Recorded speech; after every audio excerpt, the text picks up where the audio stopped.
Welcome to Comics Experiment presents Absolute Comics. Today's going to be a little bit different. You guys are used to the Comics Experiment Show, a podcast that I produce right here with the entire Comicstorian team, and we present to you every Saturday right here at the channel. And we do it live on Twitch at twitch.tv/Comicstorian every Thursday. Well, some of you may be missing an old show that Sal and I did produce. It was called The Weekly Pull, and it died off about 4 or 5 months ago.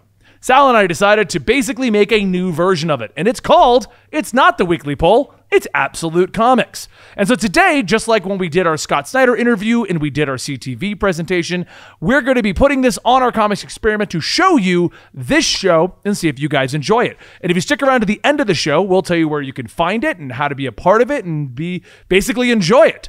And today's episode of Comics Experiment is brought to you by Butcher Box. Better meat for a better you.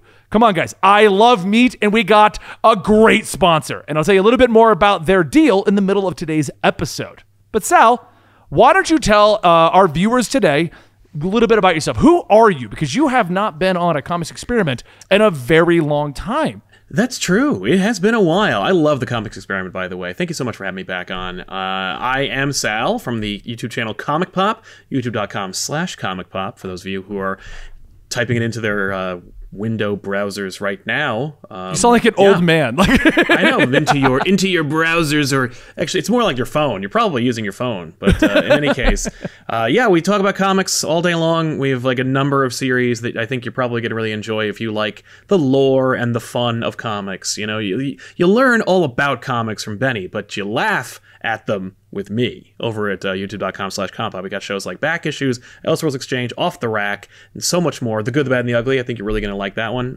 Check them out. They're a lot of fun, and it's just all comics all the time with a bunch of really fun, colorful characters. I think you're really going to enjoy it. Yeah, no, and Sal and I have actually been working together for quite a while. Our previous show was with Comics Explained. We did that for about 5 years, and this is basically the spiritual successor to that. It's the show that Sal and I have been working on for a few months, a show we wanted to bring you guys, and it is going to stream live over on our Twitch channel, twitch.tv/Comicstorian, every Tuesday that we're both in town. I'll explain what I mean by that and exactly where you can find it and how we're going to be filming this and how it's going to be different from the Weekly Poll and Comics Experiment at the end of the show. But today, we're going to go right into it so you know what you're getting into and what this is and what the Comics Experiment is hosting for you guys. So, right now, our topics of the day that we're going to try to hit are, we're going to talk briefly about the Spider-Man MCU deal. Not very long for those of you who have been watching the channel for a while, because anybody who's been watching Comicstorians like Benny, you've beat this like a dead horse. But we haven't discussed it with my co-host Sal, and we haven't talked about it in this kind of a manner. We're also going to talk about Jonah Hill getting cast as somebody in Batman. Yeah. And I got a lot of cool ideas from you guys on Twitter. I want to see what Sal thinks about some of those. Sweet. We're going to talk about the J.J. Abrams Spider-Man book and what he's doing with his universe. Yep. I want to get Sal's opinion to Tom King's Batman and the recent death that happened in that and what his opinion on that is. And seeing him roll his eyes, I can tell he's not going to be hugely a part of that. The Batman video game leak? I don't know. Yeah. We'll talk about that. But the new CW spin-off show that's coming out of Arrow, so I guess Arrow can't die. And we're going to talk about Absolute Carnage and why it's the greatest thing Marvel has ever produced in their entire lives. I'll tell you this, it's the best Carnage book ever made. You know what? Let's kick off with that because I found this weird because I was having actually a talk with a friend of ours about this. House of X and Powers of X dropped and Absolute Carnage dropped. And I know I'm in the minority on this one for a lot of people because a lot of people are loving House of X and Powers of X. But I know Hickman and I know the way he writes, and I just stopped reading it 3 issues in because it's so wordy and I'm so tired of nothing happening that I stopped reading it overall. You missed it, man. You should have. Oh. I'm going to wait for it to finish because that's Hickman. Yeah. Hickman works better in trade. I hate to say that because I hate trade sitting myself, but I hate it works better in trade. He does. He always has. I agree with that. So I'm waiting for it to finish, but it's funny because our friend I was talking with, he's like, well, you probably like Absolute Carnage better. And I'm like, I am loving Absolute Carnage. Yeah, he's got your number. I'm more of an action-packed kind of like, let's get in there and do things. And what I'm loving that Donny Cates is doing with this is we're not skipping the story beats to get more action. And we're not doing so much explanation that we're just craving more action. We're getting everything we want. We're getting a nice mix of action and story. And kicking off that first issue with like 60 pages, I think was the greatest thing ever to do to get you hooked, because it put in all the story and left you with a crazy cliffhanger. Yeah, definitely. The unsung, no, they're singing his praises. Ryan Stegman's art is second to none on this series. It is so good looking. It's so cool looking. He knows how to get the best version of your favorite characters who appear in this book.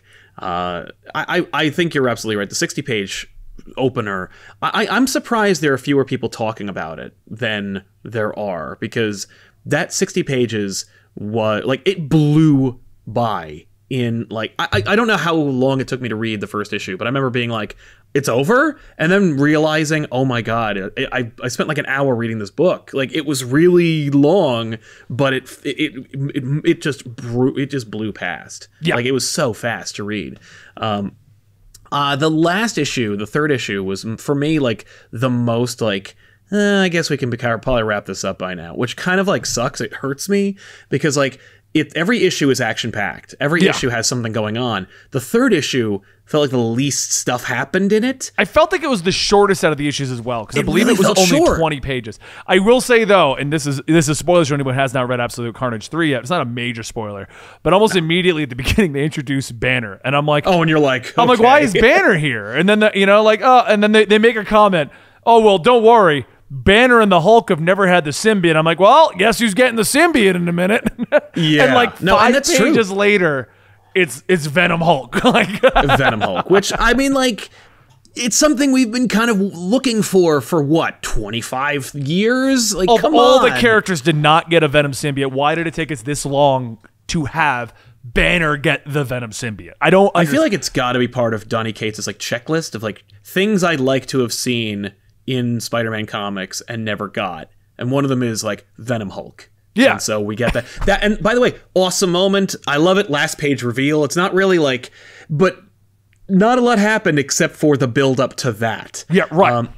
But there are a couple of really nice quiet character moments, and that's the other thing, is that it's written by Donny Cates, so it's not gonna be like, oh good, it's somebody who only caters to action, or it's, oh good, it's only somebody who caters to like cerebral full pages of text. No, there's a great blend of action and also character. Like there's this really, really beautiful moment where the Venom symbiote is talking to Eddie, because Spider-Man's like, I gotta go last because like I'm responsible for bringing the symbiote here, and that's the reason why all this is happening. And the symbiote's like telling Eddie like, don't let him feel this way. Like, right. Don't, like, and Eddie's like, no, you are. It's your fault. No, you're right though. That's what I love about Donny Cates. Donny Cates came out of nowhere for me. It turns out a lot of the books I was enjoying were written by him, but right. But it's not like he's been around for 20 years. He's not Hickman. You don't hear the name Donny Cates 2 years ago and go, oh my God, I got to read this book. But we've entered into an era where Donny Cates is writing half of Marvel, and it's making me want to read half of Marvel. I'm reading even books I would never read because his name is attached to it. It's actually kind of impressive right now how only in like 2 or 3 years has Marvel gone from... I remember when Secret Wars was coming and they were like, this is going to be the reboot, and I'm like, this is the worst possible time for Marvel to do a reboot. It's the worst period for creators. Like, I don't trust anyone who's working at Marvel right now to rebuild the Marvel Universe. If you did a reboot now, I'd be like, oh, you got Ewing, you got Dick Cates. Like, I think you're good. Like, you really only you can totally make it work. And you got Hickman frontlining the entirety of the X-Men. Hickman, Ewing, Cates, you're done. Like, you could actually reboot, or the very least be like, you know what? Hickman, Ewing, Cates, why don't you guys go remake the Ultimate Universe now? Oh, that'd be pretty incredible. I would trust the hell out of them. That'd be a great testing ground. Like, can they sustain an entire universe of rebooting the entire, like, of all these characters? That being said, the in-universe stuff they're doing, I mean, obviously, like, the Immortal Hulk is an incredible series. Everything that Cates has done has been awesome. I don't know if you're reading Silver Surfer Black, but, like, no, it's a nice, quiet, spacefaring, like, you know, John, what's it called? Jack Kirby kind of like adventure. It's cool and fun and ridiculous, and it's short, and it's just really cool. But it's like, Cates can do that. Cates can do a massive Carnage event. He can kill the Inhumans and also tell like this little adventure about the Silver Surfer. Like he's capable of all these things. No, it's incredible the way he does that. And you're right. Actually, the Inhumans is funny because I was just looking at somebody who's tweeted out. They're like, Reader's one of my favorites. Donnie Cates and Ryan Stegman did a great job. And I'm like, they did that too? Because I liked that one. Like, I liked Reader, and I liked what they did with the Inhumans. It was like one of the few times I was excited about the Inhumans. But right. For me, I was like, the Death Inhumans, I was like, this is really good. Like, I felt bad about losing the Inhumans, and I hate the Inhumans. Right, exactly. So the Jonathan Hickman thing, then. Let's talk about that briefly, because that's been going on for a little while now, and I know I'm in the minority. Even here in the office, they're all loving every issue of House of X, Powers of X, and it was like issue 2 or 3 that I was just like, oh my God, stop talking so much. And I've expressed this problem I've had before. Very wordy comics are difficult for me to read because I read a lot of my stuff speed read. So a lot of my stuff, I like bust out 5 comics and I have them all down in 30 to 45 minutes. And I'm able to comprehend and understand everything that's happening, and I can enjoy the art. It's a skill that I have, which is part of the reason I got into doing this comic thing, because I can read so many comics so quickly. But when you throw a lot of thought-provoking books and you throw a lot of very wordy books at me, that will slow me down. Thor, I notoriously don't read because of the way the font is. It slows me down. Yeah. So I appreciate the attempt behind the lettering there, but I'm kind of like, just don't make it bad. You know? Bad lettering will kill a book. Anyway, Thor. And so House of X, I decided to hold, like, after issue 2 or 3, and I was just waiting for something to actually happen. I was like, you know what, let me just let it finish, because this is like his magnum opus. This is going to be Hickman's big thing, and it's Hickman, so he's intending for 2 trades, and you got to read the whole thing to understand what's happening. So let me just let the whole thing finish. I did that recently with actually Event Leviathan. I stopped reading Event Leviathan, waited till issue 3, read all of it, read issue 4, and I'm like, oh, it's actually really enjoyable if you're not waiting for the next issue. I see. I'm skipping Event Leviathan for a totally different reason. And it's just, I read the first issue and I'm like, oh, this is Bendis at his worst. Pass. Like, I'm never going to read this book. Just out.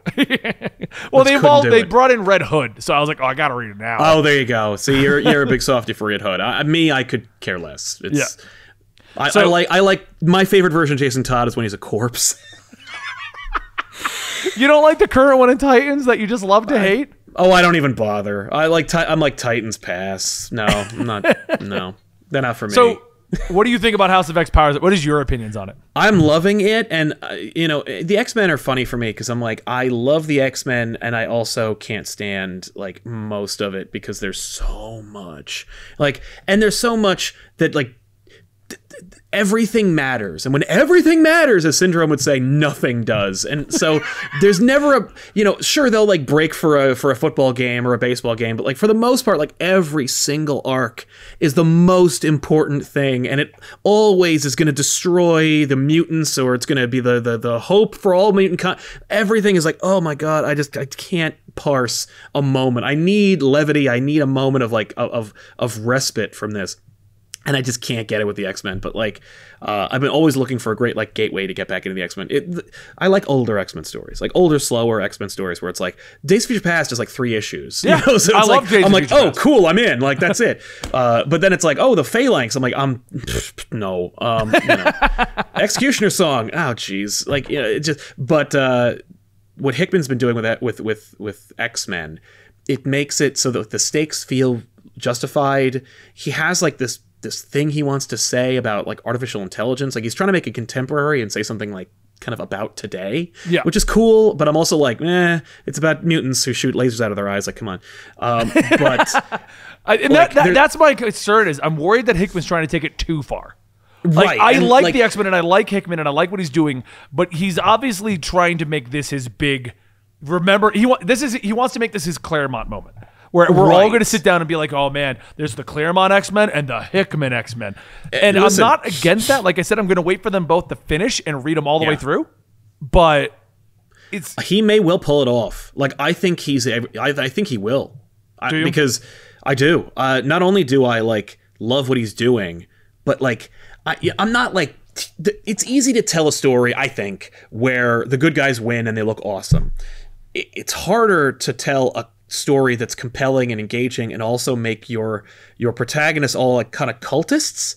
And that's like I feel gross when I'm reading House of X and Powers of X or Powers of 10. I find Hawks and Pox to like be kind of this really weird experience where I'm like I love it, and I'm also like, ugh. Like the most recent issue of Hawks was this big kind of culty Storm brings the the 05 or like the most popular 5 out, and she's like, this is Scott Summers and he is my brother, but more importantly he is what? They're like, mutant, he's a mutant, yeah. And I'm like, this is weird. I don't like this. Like I like it, but if I'm a human and I'm like walking by and I'm not invited to Krakoa, which is another thing, but if I'm walking by and I hear all this crap, I'm like, I'm gonna move like to the moon or something. This is scary.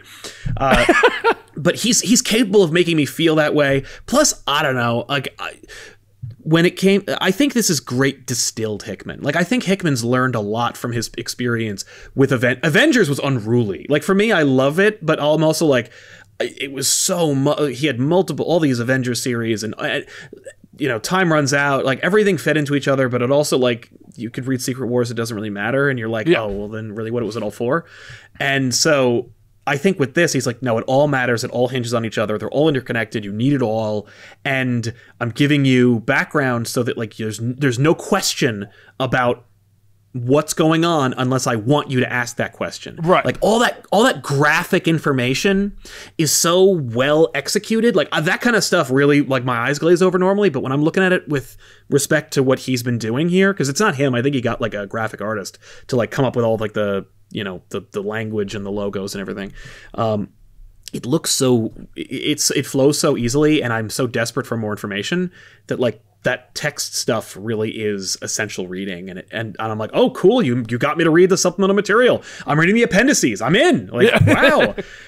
Pox leaves me colder than Hawks. Like I like the stuff that's happening now, supposedly, but with Powers of X, where we're going to the future and we're dealing with like people who aren't even people anymore, that's when I'm like, okay, no, like right. I don't care, but I know it's important. And there are a couple of issues that happened within that series that I'm like, oh my God, like that matters. Like, oh, like I was rewarded for reading it, even though I was like, kind of like, why am I reading this? You know? So I'm digging it, but I'm also like, I'm digging it in that way where you're like, you're reading a story about villains. Like, I feel like the X-Men are kind of being set up to be cultists, which, that's kind of messed up. I mean, like I said, I'm liking it, but I feel like I need to let it finish. Or I'm gonna keep reading each issue and be like, oh, it's not gonna go anywhere. Like I don't mind all the wordiness and having to sit down and actually absorb it all, but I need to be. I don't like it stopping with a cliffhanger at that point. I want to. The reality is, you need it. You need to read it with time. Like you can't speed read Hawks, like the Hawks and Pox. Like no, you can't. So, okay, next comic series that we have not been able to talk about because we have not done a show in a while. And don't worry, guys, we're going to talk about all your movie news and gaming news and everything in a bit. Tom King's Batman. Now, we're having a huge disagreement here in the office because in my opinion, I like the overall story. What I'm disliking is the fact that he's taking so long to get to the overall story. It feels like he's, remember when he started, he was promoting it was 100 issues. I feel like the whole story could have been a 50-issue plot. Like, easily. There's so much filler that Tom King is throwing into this story. It's like, I've read Mr. Miracle, I've read Vision, and both of those I feel like could easily have been 9-issue series. And this Batman run I feel like could have been 50. Yeah. I gotta disagree with you about Vision and Mr. Miracle. Those two series are, like, I wouldn't change a frame in either of those series. With Batman, it's like, here's the thing.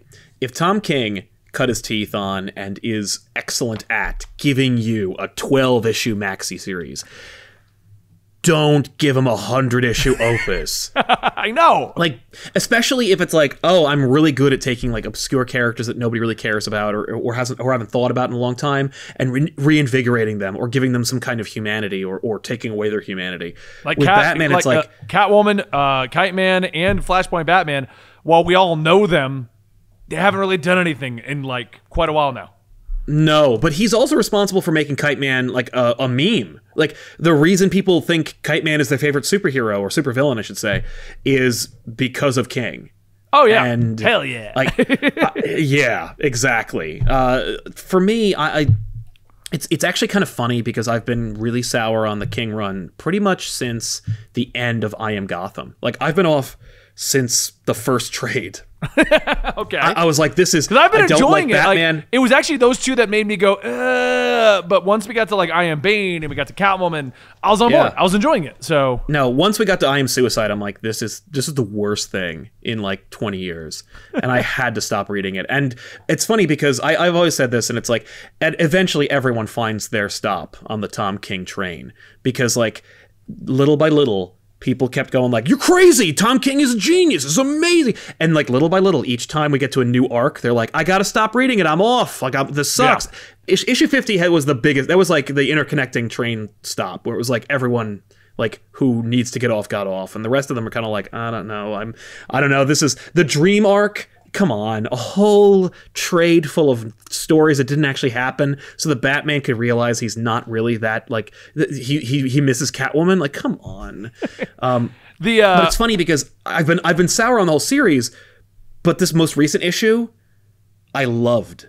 Did you? Because it's funny because these last two issues I've been against. I've openly said it because everything, all the important bits that happen in this whole beach vacation for beach blanket Batman, all of it could have been easily contained into like 5 pages, and let's get back to City of Bane. That's the thing. He literally is dubbing it the City of Bane interlude, and I'm like, oh my god, like, oh my god, no more interludes. Just do it. The reality Just get to the end. It's weird. Oh god. Well, I was gonna say it's weird because like, isn't City of Bane like a Year of the Villain tie-in? Yes. So like, but clearly it's important, and it's like he had this idea. So is it like, which came first? Was it the tie-in, or was it that like he always was gonna have Bane take over Gotham? I'm pretty sure that Bane was supposed to take over Gotham this whole time, because it goes all the way back to the beginning when Bane, I mean, the whole 100-issue run has been Bane trying to prove to finally break down Batman by giving him happiness and taking that away. Bane realized he can't beat him strictly mentally and strictly physically. He had to find a new way to do it, and it was the happiness route that he went. But I've even said this, he's having conflicting messages with Thomas Wayne. Because Thomas Wayne's like, well, I want you to quit being Batman and go be happy so that I can become Batman. And then Bane's like, I want to give him happiness and take it away. So it's like, who's doing this? What are you doing? Like, what? That whole thing. Yeah, no, I really am not a big fan of the Tom King run. This particular interlude, you're absolutely right in terms of like, you basically, even if you wanted to keep all that stuff with the war jokes and riddles, which is arguably one of the worst Batman stories, top 20 worst Batman stories of all time. War jokes and the riddles has a lot of problems. I mean, there's some fun stuff in it. Yeah. But like, Joker just does not even act like Joker. And what irritates me about War Jokes and Riddles is he has Joker acting like one way in War Jokes and Riddles, and then when Joker pops back up right before the wedding, it's a totally different Joker. We're not even... Oh, yeah. Well, I feel like King has a lot to say about who Batman is and what he represents, and like, I don't know if he even likes Batman or not. Like, I feel like he's kind of like, oh, this guy kind of like demeans what I actually did in real life. Like, I'm a hero. Like, I worked for the government and I was in the CIA and I saved lives, and this guy like is a rich person who's crazy, who's like a jerk, and he like pretends to be important. Like, it feels like it's a deconstruction of Batman. Like, the whole run is kind of like this, like, Batman is a joke, let's take 100 issues to tell that joke. But that aside, the most recent issue I think was kind of like interesting because I haven't read probably 30 issues of this run. Right. And so it didn't, I wasn't exhausted by these interludes, and just his character work was really good. He does these like cold, emotional people really well. I don't know. I enjoyed it, and I was kind of like, oh crap. Like, I enjoyed it in spite of myself. Yeah. But that, of course, and it informed the big like OMG reveal from like the previous 2 issues, which like, I assume we'll talk about. I don't want to. We shouldn't. No, I mean, that's the big reason to bring it the Tom King run, because so far we've gotten the Thomas Wayne reveal, the wedding called off, and now, I mean, at this point, it's pretty much we have 2 issues from it. So I just put the video today revealing it to the audience. Exactly, I just saw. Yeah, Alfred's been killed. Because Damian went in, and it looked like it was a thing that Damian did on his own, which caused the death of Alfred. But it turns out, in the latest issue, we find out Batman sent Damian in. Yes, but he also says, I heard from Alfred, and he's safe. Now, here's what I'm wondering about that, because he says Alfred is safe. I'm wondering if this is supposed to be taking, because this is no clarification on this yet, and we'll probably get it in 80. Yeah. I'm wondering if this was taking place before he sent Damian in. I think that the Alfred who died was Clayface. Do you think they faked it, the whole thing? Yes. I'm still kind of on the fence about whether or not the entire run was a dream. Like, I feel like there are a lot of like shades of Inception in this run, where it's like, was the whole thing like, because there's a lot of like fantastical stuff, but I know it's Batman, but like a lot of I mean, we can go all the way back to Catwoman kicking both Flashes. Yeah, like it feels like there's a lot of kind of like liberties that were taken, but even more so, like Tom King knows who these characters are and how to tell a story. So like, why would he make these leaps in logic, and why would he like put these odd moments in place? Why is there such repetition? You know, the bat and the cat thing, there's no precedent for that kind of dialogue, and it's been memed to hell. But like, what if the repetition is there because like nobody's really themselves? Like, Batman has been like, he fell in like the first arc, and you know, what if he's still on that plane, like bringing it in, you know, and the whole damn thing has been an entire We're gonna pan out like, of a snow globe, like right, it's gonna be seen elsewhere. Like, I don't know, the run I will say this, I've been very critical of the run for a long time. I will say, at the very least, it's causing a lot of interesting conversation, and there are some very powerful books. I remember there was like one issue that I was like, it was the issue where we flash forward, where Selena and Bruce are like together and they have kids and stuff, and they tell the story about how like she broke into his house all the time. That story, I was like, this is really good stuff. There's been good stuff in the run, which is why I think I've been sticking it out, because you get the crap book, you get the good book. You get the crap book, you get the good book. They almost give a running joke with me that like every odd issue was good and every even issue shit. Yeah, right. I don't have the patience or the finances to fund someone's whims like that. Yeah. Like, I'll just pick and choose myself, thank you. Like, I'll wait, I'll read, you know, we'll see what happens. But like, yeah, no, I don't have the patience for like off and on runs. You know, especially if you're gonna seek out to do 100 issues. If you say I have a 100 issue game plan, every issue had better matter, or at the very least matter towards your narrative. But you can tell this filler. Yeah. And it's like, that's not good enough. It feels to me like the filler is there just so we can hit 100 issues. Right. And it's like, he's not going to get 100 issues anymore, but he's still dictating the direction that Batman's going to go in. And he's getting a series called Batman and Catwoman, which kind of spoils how the book's going to end, doesn't it? But also says he's still going to get his 100 issues. Yeah. They're just going to be called Batman and Catwoman number 1, 2, and up to 20. You know, like, that's not... It's a 12-issue maxi series. So it's almost like DC realized, wait, why did we give this guy 100 issue? Give him a 12. He's good with 12. That's the thing. He's good with 12, and he rocks it. Like, I have no doubt that his next big thing, I can't remember what it's called. I remember that his race, like, he's a Ran. I don't remember his name. But he's doing another maxi series. It's a la Mr. Miracle, and that's going to be probably amazing. Yeah, it probably will be. Although I will say it will probably feature a broken man who is very sad, who will find strength from a very strong, powerful female character that is either married to him or is dating him. Like, that's every Tom King story except for his Green Lantern backup, and I guess Sheriff of Babylon. Like, yeah, Sheriff of Babylon didn't do that, I don't think. Right, but every other story is like, so there's this guy, and he's really miserable, and he kind of wants to die, and then this powerful woman shows up, and she helps him, like, come to terms with that. Like, that's Adam Strange. Thank you, everybody. Like, that's yeah. Okay, yeah. I will end our discussion on Tom King by, because I love a lot of people saying, like, oh, he's killing Batman, sales are down. Sales are not down. Like, everyone's freaking out. Like, Batman is still in the top 10.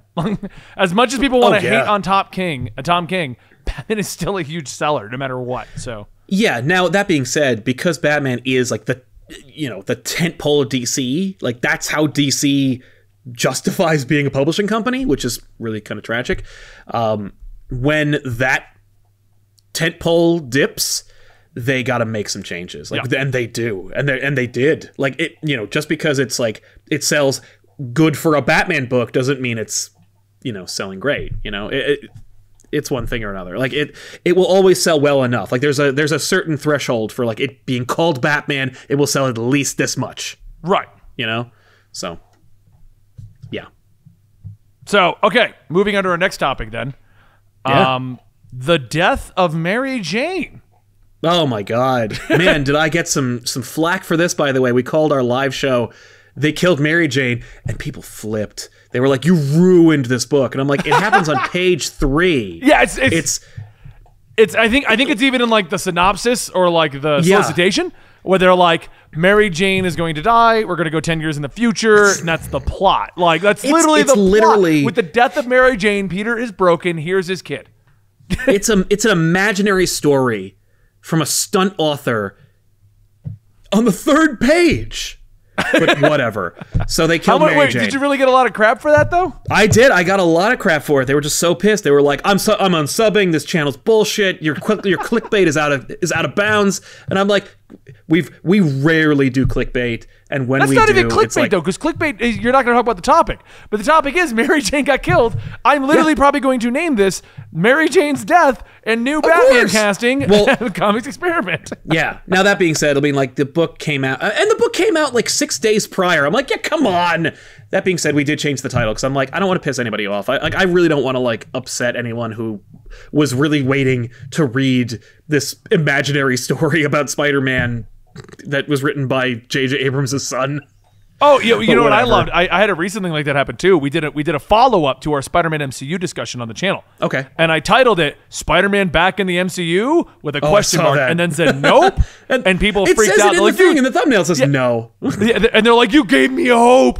What is wrong with you? Your clickbait is out of control." That same exact argument. And I'm like, "Did you read the title? Do you know how to read?" And they're like, "No, I just got this Spider-Man in the MCU." And I'm like, "What?" Yeah. I literally responded to some people like the thing I put a question mark on. So like it was obviously if you stopped there, that was still left as a question. Right. Listen, if my clickbait was strong, we'd be doing better. So anyway, what did you think about this, JJ? I mean, I will say I started the book and I was like, it's gonna be a bullshit stunt bull. Nothing's gonna happen. It's gonna be garbage.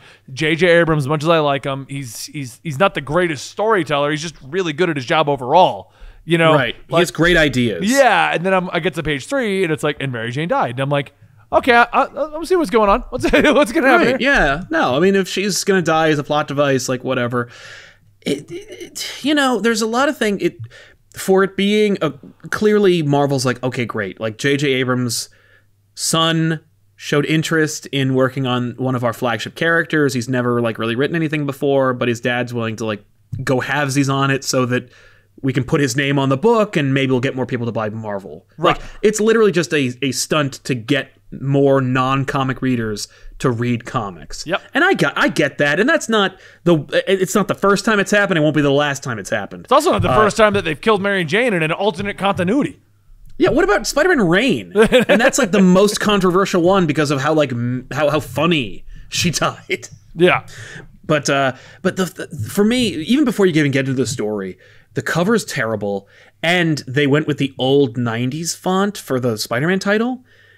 And for me, I was like, what are you trying to say? Like, what are you doing with this? Like, it's called Spider-Man #1.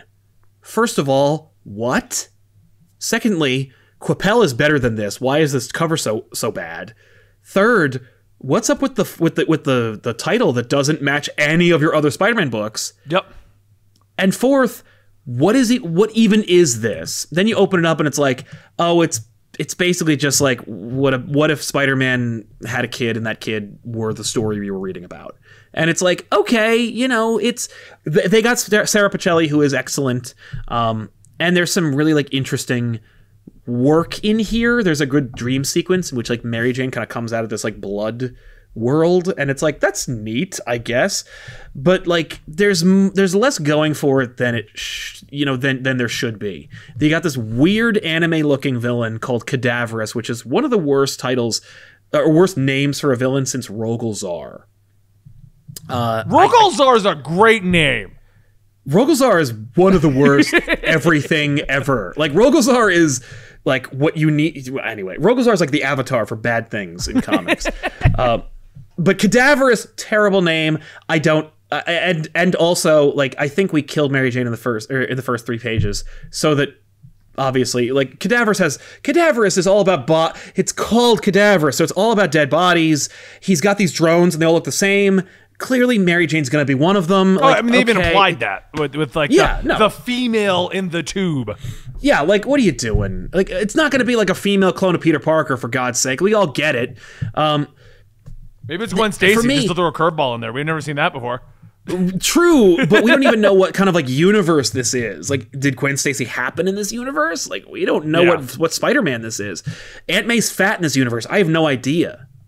But there's not enough that's new, compelling, or surprising in this book to get me to read anymore. For me, the cover was a big turnoff. That's the big reason why I expected this to be garbage. The cover doesn't look good. The font doesn't look good. None of it looks good on the cover. I opened it up. I will say I was kind of hooked on it, but when we got to the last page reveal where the son discovers that his father's Spider-Man and we see that Spider-Man has lost a hand, I'm like, I can almost predict where this is going to go. Like, this is not new territory. It was written by Tom DeFalco, like, literally, like, I don't want to go on a big Spider-Girl tear, but in the Spider-Girl alternate future, Spider-Man lost a leg. He had a daughter. Yeah. She goes in the attic. She finds the costume. Like, come on. Like, and I know that, like, you know, and listen, Henry Abrams probably wrote most of this because, like, you know, JJ's got stuff to do, you know, like, and he wants to showcase his son's talent. I appreciate that. And he's got some good stuff going on. Like, the dialogue's a little stiff, but it's not really bad. Like, I've seen some amateur comics in my day, and this is not the most amateur book for the proportionate size of the character. It's just not compelling enough. Like, there's not enough new to really get me excited. I agree. Like, not much more to say on it because we really got issue 1 at the moment. Right, it's only the first issue, and it's so by the numbers. Like, it's hardly worth speculating. Yeah. So, all right, well, since this is technically a comics experiment, Sally, you've been on the show before. Let's open a portal. Whoa!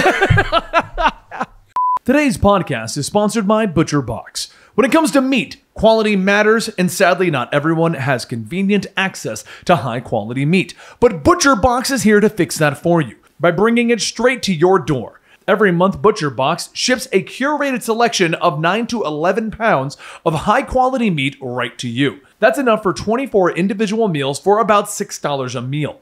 All meat is completely free of antibiotics and added hormones. To keep it fresh, all the meat is packed fresh, shipped frozen, and vacuum sealed, so that it stays fresh all the way to your door.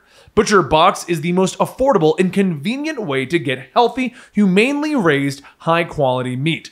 Right now, ButcherBox is offering new members ground beef for life. That's 2 pounds of ground beef in every box for the life of their subscription, plus $20 off their first box. Just go to butcherbox.com/comics or enter the promo code COMICS at checkout. That's butcherbox.com/comics or enter the promo code COMICS at checkout.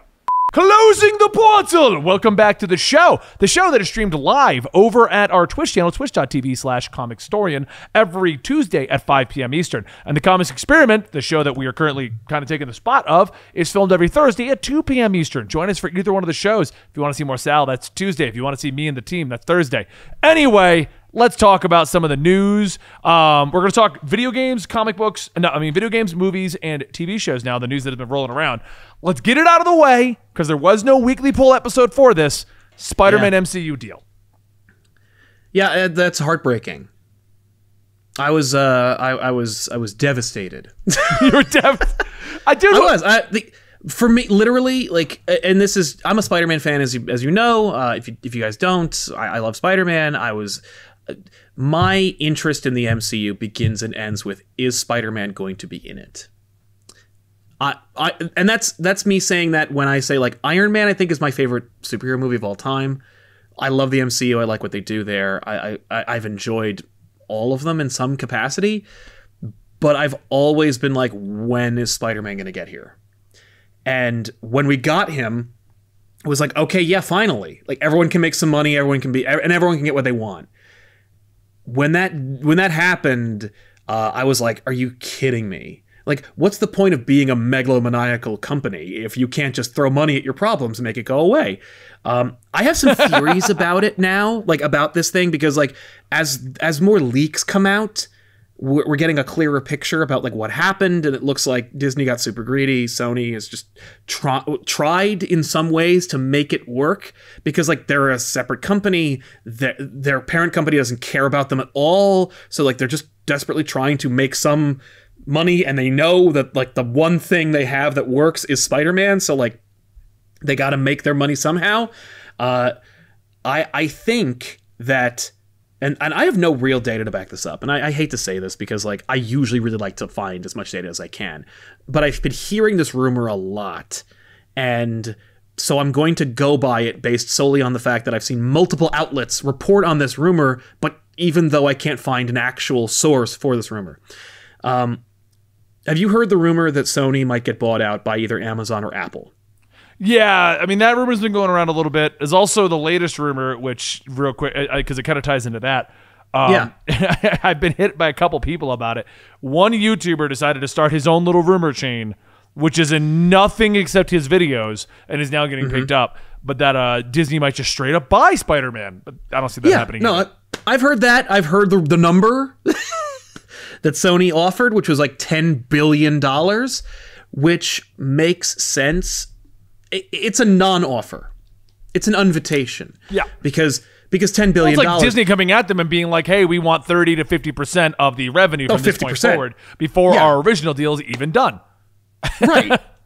Yeah, no. It's another outrageous offer. I think it's a non-offer, but I think that the $10 billion offer is something that Disney could afford but won't pay. And I think, I honestly feel like maybe the reason, because Disney could pay something. They could have agreed to the 70-30 split, which we've heard was an offer. They could have agreed to any number that's close to 50, because anything's better than 5%, right? Yeah. So why would they say no? I think that Disney heard that Sony was going to get bought by either Apple or Amazon soon, like within a year. And so they preemptively screwed up the deal because they were basically like, well, let's see how much money we can get from them right now, because they won't even be a studio in a year. And of course, if Sony is purchased by either Apple or Amazon, they lose the rights. The rights revert back to Disney/Marvel anyway. So for them, it's like, yeah, no matter what offer Sony was going to make, Disney was going to reject it, because they're like, you're not even going to exist in a year. Why would we give you any number if we could get it for nothing? And I think that's what it is. For them, it's like, if we have a plan, like the Phase 4 has no Spider-Man in it. And I don't think it ever did. And I think that they're thinking like, listen, we're going to be doing fine. We're also going to be like rolling full steam ahead with X-Men in the next 2 to 3 years. Yeah. We really could wait out Sony's existence. If it takes 2 years, okay. So there's a bad Spider-Man movie that we can ignore when we get him back in 2 years. And I think they're just playing this really like gross game that nobody wants, because I actually agree with you entirely, because my theory is that they sent over this basically bullshit deal that they knew Sony wasn't going to take, and the goal behind that was to get this to cancel out early, so that they can then go, okay, well, deal's over, good luck, Sony, and they're waiting them out, because like you said, it could take 2 years, it could take 5 years, it could take 10 years. They're going to get Spider-Man back. Unless Sony does some crazy stuff, they're going to lose everything at this point. And they're just like, whatever, we'll wait it out. We got the X-Men, we got everything. I was looking up a chart of who they own, and the only ones they don't own at this point are technically Hulk and Namor, and Universal's 100% fine working with them, and they don't own Spider-Man, and that's it. Yeah, that's it. That's it. I mean, like, they also can't use the Netflix characters for 2 years, but they weren't going to do that. They're going to get them back, and they don't. That's the reason why they didn't pay the like termination clause with Netflix, because they're like, well, why would we pay to get Daredevil early if we have no intention of doing anything with Daredevil for 2 or 3 years anyway? Yes. So whatever. Like the only reason that I could see them making a deal with Sony now, especially with the rumors of Sony not even really being a studio after a couple of years, is if Eternals fails. Yeah. And when I say fails, I don't think Eternals is going to make, like, I don't think it's going to flop. But I do think Eternals will not perform the way they expect. They're hoping for another Guardians. And if Eternals underperforms to expectations, they may go, we should probably do something about this. But they could also internally go, we should probably do something about this. Let's fast track the X-Men or fast track Fantastic Four. Like, we'll just not pursue an Eternals sequel. But that's the only reason. That's the only thing I could foresee is if their big tentpole franchises that they're creating in Phase 4 just don't perform to expectations. Right. No, I agree, and that's the only way I can see them even going for it. But I think looking at Phase 4, to me, it looks like a throwaway phase. It looks to me like Marvel Studios is sitting around going, "Hey, with the first 3 killed. Look at how much money we've made. Does it matter what we do with Phase 4? Let's try some new stuff with Disney Plus and some heroes that you don't know about. And if this phase is known as the forgettable phase, who cares?" We tried stuff. Yeah. And you know what? Like, if it worked out, it worked out. But if it didn't, Phase 5 is X-Men. Yeah. So whatever. That's what I mean. I know, looking at Phase 4, there's nothing that I'm getting, like, super excited about. And I feel like that's because they want to try all these, like, lesser... They don't want to have the big tentpole Avengers, Infinity War, something weird like that out there to really hold it down. They want to try, well, can Doctor Strange, Captain Marvel, can all these things hold things on their own without being sandwiched between other MCU movies? Yeah, even the things that people got really excited about, like Blade, that's Phase 5. Yeah. That's not even in Phase 4. They were just like, oh, also we're going to make Blade. Like, oh, cool. What? Like, I think Phase 4 is a test to see if they can make it work in Disney Plus primarily. And see, because Phase 4. Because if you look at Phase 4, most of the characters we want to see, they all got shows, and they're all at Disney Plus. That's right. No, Phase 4 is the Disney Plus phase. Like, oh, also there's some movies. Like, we didn't expect to get a Thor sequel phase because we thought Hemsworth was going to say no. I like that. We didn't expect Thor 4 phase. That's what we're going to call this. Because really that's it. Like, that's the one I'm excited for because I liked Thor Ragnarok so much. Yeah. But, like, that's it. You know? I mean, I was not a huge fan of Doctor Strange 1, so, like, hearing that the guy who made the last one is coming back to make the second one, that doesn't excite me. I liked Waititi's Doctor Strange in Thor Ragnarok. I like Doctor Strange in the Russo brothers movies, but his own movie, I wasn't a fan of the first one, so why would I get excited about the second one? Right. You know, and the Eternals, you would be hard pressed to find somebody more boring than the Inhumans, but there you have it. I know. I love everyone. Congratulations. Like, people are asking me, like, can you make videos on the Eternals? And I'm like, I mean, it'll be 2 minutes. Technically, I can. Are you a big fan of Chariots of the Gods? Like, come on. I don't know. It's funny. It could be cool. But, like, probably not. Yeah. So, okay, let's move on. Let's get, because we've done it. I mean, this was supposed to be just a quick recap on the Spider-Man deal. It's true. So, but Spider-Man thing, it's tragic. I'm heartbroken. So, real quick, we'll touch on, they just announced a CW spin-off show of Arrow. So I love how they're like, Arrow's ending, but we're going to keep it going. Right. For who? Like, Amel's out. Well, here's the best part. The spin-off show that has been announced is basically Birds of Prey. Oh, no. Yeah. Let me get the... Because they're making that movie. That's what I think it is. So the CW show is a female-led backdoor pilot coming out of this season, and it will feature Catherine's Mia Smoke and the Canaries, involving Laurel Lance and Dinah Drake as well. I don't know if that's going to work for anybody. So what they're going to do is basically have a whole episode about those 3 women and see how people like it. Okay. But it's funny. I don't think it's going to happen. Because if you think about this, the CW show, and I've said this before, I don't mind the CW shows. I get it. I know, People seem to. So I've had this debate a lot of times on our TV show that we do on this channel every Monday at 2 p.m. Eastern, where we talk about the latest TV shows from CW and we talk about this DC universe. CW over the last couple of years, everyone's freaking out. Like, oh my God, she's just bad. Oh my God, they pushed an LGBTQ community and they got a trans actress and I'm just like, guys, you don't understand. CW like 2-3 years ago discovered that half their audience was this LGBTQ minority trans audience, and they've been going all in. Their slogan has been "Dare to Defy," and if you look at the slogan, it's got the minority actors, the women actors, like it's. And I'm fine with that. That's what they're making it for. But if you look at what they're doing now, it's like we got Batwoman, we got Supergirl, we got this female-led backdoor pilot to Arrow. And we got Black Lightning, like, and then we got Flash, like, and Flash. Flash is like becoming like, and Flash is all about the did you see the reports on this? I've seen very little on this. We're gonna have the villain. We're gonna have him, and how he's gonna work into Crisis on Infinite Earths.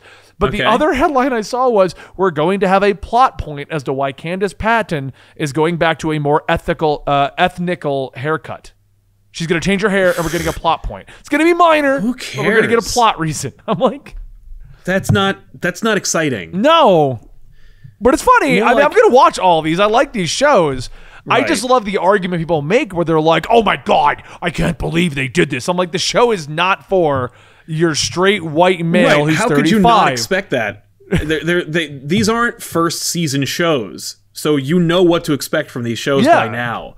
It's like, stop being outraged. Move on. Exactly. That's my point. Like, it's meant for like the 16 to 25-year-old drama demographic. That's what CW is. Look at the other shows on CW, like Vampire Diaries and things like that. Like, this is what they make. I don't understand why people get like outraged by these things, like them going, we're making an all-female spinoff. Why are you outraged by this at this point? Did you forget what network is doing this? Right? Like, do you think they're going to make like a Blue and Gold, Booster Gold, Blue Beetle, buddy cop, superhero, male-driven series on the CW? No. Like, it'll be a DC universe. And then someone's going to say F Batman. Right. Hey, listen, like, I'll say this for the DC Universe shows, like, they're making the shows that demographic is looking for. Like, where's the stuff? Like, where's Deathstroke? He's in that. Where's the Swamp Thing series where people get their faces chopped off? Like, there it is. Like, those are the shows. So go to get the app. Watch the show. DC Universe is making the DC show. And I always feel like CW's aware of that. They're like, oh, cool. DC Universe is handling like the hardcore comic fans. Right. You got that. Yeah. Moving on. We're going to give you 20 episodes worrying about, Frost, Killer Frost and her relationship with her parents. Right. Like, and if you don't care about that, then go get the app and watch the shows about people saying the F word and killing each other. Because, like, and you know what? They're good shows. Like, Doom Patrol is a solid show. Like, I hate to say it, but the only show in CW that is like, I personally feel, and even this is to like a weird degree, but the only show that I fall into the demographic for on that network, I think, is Supernatural. Yeah, and they've had you for what, over a decade? Yeah, 15 years. I've aged with the show. Like exactly. At this point, it's like, that's just who I am now. Yeah. Like I try to be Dean. That's what I try to do now. But like, and that's what I always find funny. Like, I'm not. This isn't me announcing, like, telling you about this so we can rag on the show.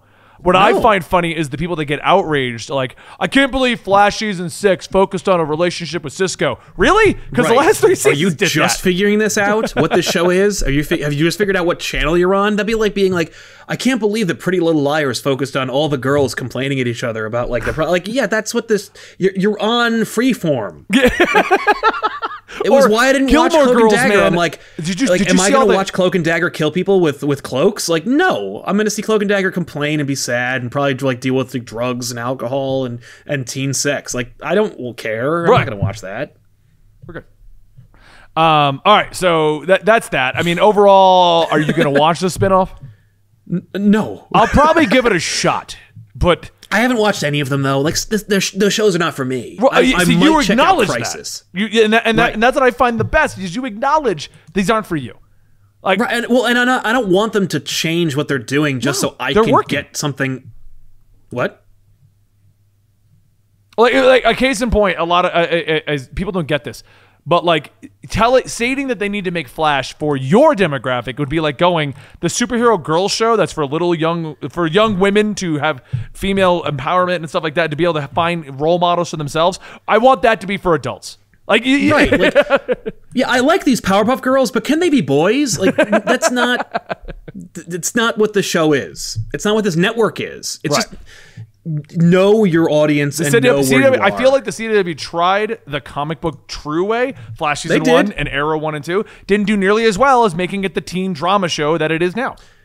They know what their demographic is. Yeah. The CW is like, we're not going to start getting you. Like, we're going to get the people who are watching this channel anyway. That being said, I'm watching Batwoman. I'm going to watch Black Lightning. I am going to watch The Flash. I will complain about The Flash. Yeah. I'm going to watch them all, and I will complain about plot points and stuff that they're doing, but I know what I'm getting into. So, right. Plus, you have a show for that. All right. So. Let's go ahead. Let's move on to 2 more things. We've got Jonah Hill for Batman, and then I'm going to tell you the leak on the Batman game. And we'll see what that is. It's not much to talk about, but or maybe it will be with you. I don't know. Sometimes it gets. Well, there's something to talk about. It's a mixed bag when it comes to doing a show with you, Sal.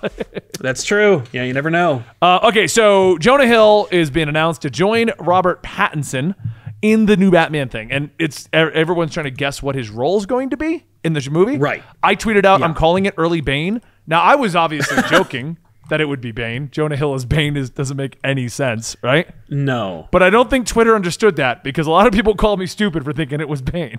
You're like, yeah, that is stupid. It's a terrible idea. It's a terrible idea. Why would I think it's going to be Bane? Right? I just didn't want to tweet out, well, he's obviously Penguin, you know? Right. No, because he kind of probably will be. I mean, he could be any. We also know. I mean, okay. So Jonah Hill. I've heard both rumors. I've heard Penguin. I've heard Riddler. He could be Arkham for all we know. Like you know what I mean? Like he could be anyone. I really don't think he's going to be someone that we are too familiar with. Because this whole movie's supposed to be noir and like a different take on Batman and things we're not familiar with. One person tweeted me and said, Hugo Strange, and I like that. That'd be cool. Like a younger Hugo Strange who's getting to know Bruce Wayne and starts to tap into these things. I mean, like, that would be cool. I would love to see Hugo Strange in these movies because I think he's a really great character, and it gives you the opportunity to showcase like all the villains in some fun way. They also announced that Jeffrey Wright is probably going to be Commissioner Gordon. Right. Another good one for Jonah Hill, ventriloquist, before we go into the... I would love that. Yeah. I would love to see ventriloquist in a movie because, like, puppets are scary. There's a precedent for scary puppets in movies. Yeah. And you have a scary puppet Batman villain now in a movie. I'd love that. I think it could be just as mundane as, like, Jeffrey Wright's going to be Gordon, Jonah Hill's going to be Bullock. Too easy, but I'll take it. I want to see Jonah Hill do more stuff. Have you seen Jonah Hill when he can actually act? Yeah, he's really good at acting. Like, I mean, I loved him in Wolf of Wall Street, and he got like pennies on the dollar for that role. But he's like a real actor. Like it's not just him doing fun cameos in Quentin Tarantino movies. Like he's a real actor who does good work. Sure, he's fun. Like I like to see him in the 22 Jump Street movies, but like he can do it. I'm just thinking, like, because they talked about Jeffrey Wright and Jonah Hill in the same sentence, I'm kind of like, So yeah, well, it could just be that like they're like, no, we cast like the next if they get like a Hispanic young woman as the next casting announcement, it's like, oh, okay, well, you're just casting the GCPD. Like, moving on. You're just casting the GCPD. Yeah, exactly. Like Renee Montoya's next. Okay, moving on. Like, call me when you get somebody else. Right. Like. Okay. But that's cool. Good for him. I'm glad they're going good. Remember, this is just a quick aside, but like, God, I remember when the Nolan movies came out and when they were announcing Batman Begins and they started rolling out with all the actors and it was like Morgan Freeman, Lucius Fox, Gary Oldman, Gordon. And I was like, and Rutger Hauer as the head of Wayne. I'm like, this is so great. Like, what good acting choices. And I would love to feel that way again. Like, I'd love to be like, oh my God, look at who they're putting in these movies. Yeah. Well, I mean, honestly, Joaquin Phoenix for Joker was like a what? And then we saw him doing it. We're like, okay, as much as I want to argue against their casting choices here and there, this is working. Sure. Now, I wish they would get that casting director to then do the Titan Season 2 casting, because why did we get that Alfred? But I mean that Batman. But Oh, I know. That Alfred, that's the Alfred I think I was like, do I remember you from the Resident Evil movies? No, not even the Alfred, no. the Bruce Wayne they got. The old man Bruce Wayne. Oh, my God. Oh, I didn't even, yeah. So, all right, I guess the last topic we're going to talk about is the leak, and I hate to talk about much on this because I do chat with Scott Snyder quite a bit, but he apparently, it's almost confirmation on the next Batman game, thanks to him. He tweeted it. It was an unintentional leak. So we'll talk about this, and then we'll explain a little bit more about what's going on with Comics Experiment and what's going on with Absolute Comics. Comics Experiment will be back next week, but we'll tell you all that in a minute. So Batman Day happened, right? Yeah. Scott Snyder WB Montreal tweeted out like the symbol of the Batman. Scott Snyder retweeted their tweet, was like, yeah, guys, this is the happy Batman Day. Hashtag beware the Court of the Owls. And then deleted it immediately. And it's like, the deleting is what makes it confirmation. Because like if you had just left that, we all would have been like, oh, that's a cool thing, man. That's awesome. Right. But somebody was probably like, you should probably delete that. And he did. And now we're all like, well, wonder why that was deleted. yeah. Man. And then the next day they released symbols for that look like the League of Assassins versus the Court of the Owls. So, So yeah, I think that's pretty much confirmed. It's Warner Brothers Montreal. They're the guys who made Arkham Origins, though, right? No, wait. Is Montreal? I'm a little confused who made what. But for me, because I don't even mind Origins. I don't think it was a bad game at all. I know it gets a lot of crap in the series, but I don't think it's as bad as everyone likes to make it out to be. I think it's just the standard, why did we get a middle story when we didn't finish the main story kind of attitude. I mean, it's better just because there's no Batmobile in it. I know. Everyone gave Montreal a crap for making Origins, and then Night came out, and I'm like, you know what I hated about Night? The Batmobile. It would have been fun if you just gave it to me. 80% of this freaking game. If you had just given me the Batmobile, let me drive around and have a good time with it, fine. Why is there tank segments every 2 minutes? Yeah, why is it essential? Yeah. You spent 3 games establishing you don't need the Batmobile. To then want the Batmobile. I have the grapple augmentation that makes me like launch. Forget it. No. I'm excited because like I think they've heard. I mean, here's the thing. It's the guys who made Arkham Origins. I'm pretty sure, which means no Batmobile probably. Yeah. Which immediately goes from I'm gonna skip it to I'm gonna buy it. And the question is it going to be like a sequel to Origins? Like, is it going to be another prequel game? I would assume so. That's actually, that'd be kind of it. If they go back to the League of Assassins, the Court of the Owls battling it out, and we just get another prequel kind of thing. They could literally call it Arkham Origins Court of Owls, something like that, where it's like, these are the Origins games, where it's like younger Batman. No, what I loved about everyone's freaking out about Arkham Knight killing Batman, I mean, I still don't think he's technically dead, but whatever. No. What I loved about that was everyone's like, well, we can't do another Arkham game. Did you not understand how Batman works? We just pick another time period and go in. Right, where like you could have W. Montreal make Arkham Origins, whatever, Court of Owls. You could still have, what was it, Rocksteady? Rocksteady made the other one, yeah. Rocksteady made the one that everyone does love. Montreal made Origins, which is considered the worst in the 4 games that have come out so far. Not for me, but yeah. But Rocksteady could make Batman Beyond the game, and you're good. Yeah. Like, especially because, like, okay, you didn't like you don't need the grapple. We don't need the Batmobile anymore. You just fly. Like, yeah, I want that. Then just make Superman. Well, the only problem with Superman is like, okay, so I'm just gonna fly through Metropolis. Like, I'm just gonna blast through every building. I'm gonna Man of Steel this game up and just destroy everything. So you're gonna recreate Man of Steel and just take out every building on your way. Yeah, I'm gonna smash every building. I'm gonna kill every person in Metropolis just to get to the achievement faster. Like, you have to depower him in some way.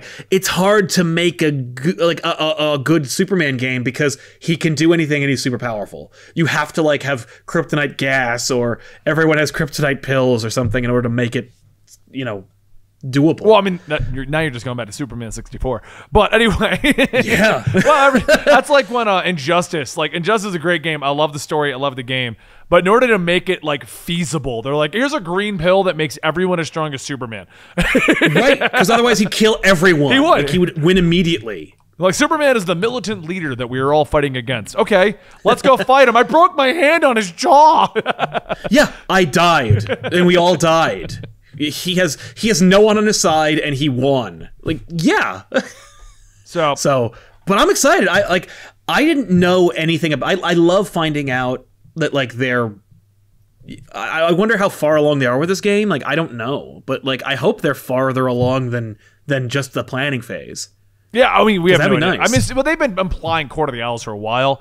So, like E3, they were dropping hints on it, and PAX, they were dropping hints on it. So I'm assuming that we're getting near an announcement. You know what I mean? Like, I'm quoting. I don't even know why, because I hope we're getting near an announcement. Well, I would like one. Yeah. Hey, New York Comic Con's coming up. Give us there. Like, do it, please. I want that. Like, I just want. I mean, the thing is, you know, Batman Arkham City, best superhero game of all time. Then they made Spider-Man for PS4, and I'm like, oh, that up to the second place for Batman. Yeah. So I'm ready for another like great Batman game, and so you know, Montreal's got a shot. Yeah. let's see it. I want to play it. I'll play it. You kidding me? All right. Well, let's do the official close on the show. And then I'll explain to people where they can find everything, and then we'll do our post show afterwards, and my team can get to work getting the videos and everything done. Dan's getting antsy behind the scenes over there. He's like, I don't do this normally. I don't know what's going on anymore. But anyway, so the actual show for Comics Experiment Comics Experiment presents Absolute Comics. I guess this is technically like a spin-off kind of show. But the actual show is wrapping up now, guys. Thank you so much for joining us today. And if you want more of this format, then make sure you come over to our Twitch, twitch.tv/comicstorian, on Tuesdays at 5 p.m. Eastern. And following the actual closeout, I'll let you know a little bit more where you can find this particular show if you'd want this. If you are looking for the traditional Comics Experiment, next week we're all out of town for New York Comic Con, but the week after we will be back, and it'll be back to normal. Me, Andy, and Dan having a discussion or going over some kind of a topic or something along those lines, doing your traditional Comics Experiment. Now, don't forget today's sponsor is Butcher Box, where you can get great high-quality meats, and I hope you enjoyed the ad read in the middle of the episode. I'm not going to go through it again right this second, but either way, I hope you enjoyed that. Either way, you can also further support us by subscribing right here at Comicstorian. You can also subscribe right here on the Twitch channel if you're watching live, or you can join us at our Patreon, patreon.com/Comicstorian, where you get early access to all of our podcasts, including this one, which will also go to Sal's, and we'll tell you more about that in a minute. But you'll get early access to everything else that we create, or right over there at the Patreon, or our YouTube memberships right here. Overall, hope you guys enjoyed today's episode. Sal, where can they find you? Find me. Come find me. Go to youtube.com/comicpop, subscribe to the channel, and get updates about every show we make. And we make a lot of shows where we get really deep into comics. We just talk all about different types of comics from Marvel, DC, Indie. I think you're really going to enjoy it. Come check us out. All right, and the show's not actually over. We're just going to end the major discussions. We did forget a topic, Sal, that we're going to mention right now. I know, I just thought we were cutting for time, but hey, yeah. Well, we can mention it in 2 seconds. There's not much to say on it other than I'm excited. James Tynion is picking up as the new Batman writer in 2020. And I'm excited because I love Tynion's writing. I love him on Dark. Yeah. I've loved him on Batman and Robin Eternal. So I already know he can write Batman characters. It's going to be great. Yeah. Yeah, I think so too. He's a great choice. Yeah, see, I didn't think there was much. I did forget the topic, but I didn't feel like we had much to talk about on the topic. That's the thing. It's like he's a good writer. I worry about Justice League Dark now, though. Will that series continue? I'm wondering. I feel like Dark and Odyssey are going to be wrapping soon. No doubt. Because I know when they started, and I was talking to Scott Snyder, and he said that they were all intended to be like all together, but Justice League is going in a different direction now with Year of the Villain. So I'm wondering if Dark and Odyssey are going to spread off on their own and then kind of close out, kind of a deal. Well, Dark has that, has a Perpetua or whatever got an evil Legion of Dark Doom team made of the Floronic Man and stuff. So I think you're going to get some Year of the Villain tie-in with Dark. It's just kind of it'll be its own thing. Right. So you never know. So, okay, so this show right here, Absolute Comics, that we did basically on top of Comics Experiment, so it's almost like a merger of the Comics Experiment show and the Weekly Pull. Long story short, the Weekly Pull just the hosts went different directions, had different focuses, that kind of a thing. Sal and I decided we enjoy doing this and we want to do it every Tuesday, so we're bringing it back, but we don't want to take the name The Weekly Pull. We decided to name it Absolute Comics. And the fun catch line is actually, it's not The Weekly Pull, it's Absolute Comics. I started that as a joke, and now it's on the logo. The plan for this show, if you are interested in it, is it will air every Tuesday at 5 p.m. Eastern on the Twitch channel, twitch.tv/comicstorian. For Comics Experiment fans, that's Thursdays at 2 p.m. Eastern. You can catch us doing that stuff.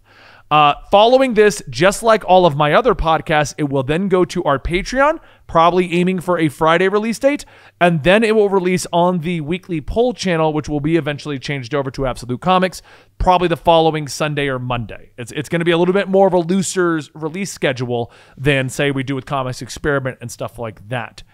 If you're curious about the Patreon, you can come to my Patreon, patreon.com/comicstorian, to get access to all my stuff, or Sal and I are going to be uploading it to both of our Patreons. So if you are a fan of Sal's and you want to support Sal, you just go to his Patreon, get all of his content, plus the Absolute Comics brand that we're creating over here. Yeah. That should be the home of this show, I believe. It's not 100% in stone. We are working out the kinks. I'll put everything in the description down below, right beneath our sponsor, Butcher Block for the day, or Butcher Box. I don't know why I keep calling it. Well, I guess a Butcher Block makes sense, but Butcher Box, a real thing, because they send you meats and it's great, right? Yeah, no, yeah. It's Either way, yes, it's a Patreon crossover. It's going to be a great thing we do here, and this show will air every Tuesday. Is the battle plan. You can catch it on Twitch. You can catch it on Patreons. As the weeks go on and we make a couple episodes, we'll get it up on Spotify, iTunes, just like every other one of our shows, where you can find them all in those locations. Did I miss anything on that? No, I think that's good. Should we cover everything? I think so. All right. I will also. Oh, is this the recorded part, or is this? This is still recorded. Yes, this is still recorded. Okay. Yeah. You did. Yeah, you nailed it. Okay. Cool. All right. Well, if you stuck around to the very tail end, I hope you enjoyed this. Let me know in the comments down below what you thought about this format, and also let us know some fun, deep, thoughtful discussions you want us to have on Comics Experiment. We've been having a lot of fun, actually. Sal, on Comics Experiment, we've been doing a lot more deeper discussions lately. Like we discussed, should superheroes be role models? Role models in general. Right. That was the more recent one, and I really enjoyed that discussion. So we're just looking for deeper discussions to go into. Either way, thank you guys so much, and see you next Comics Experiment.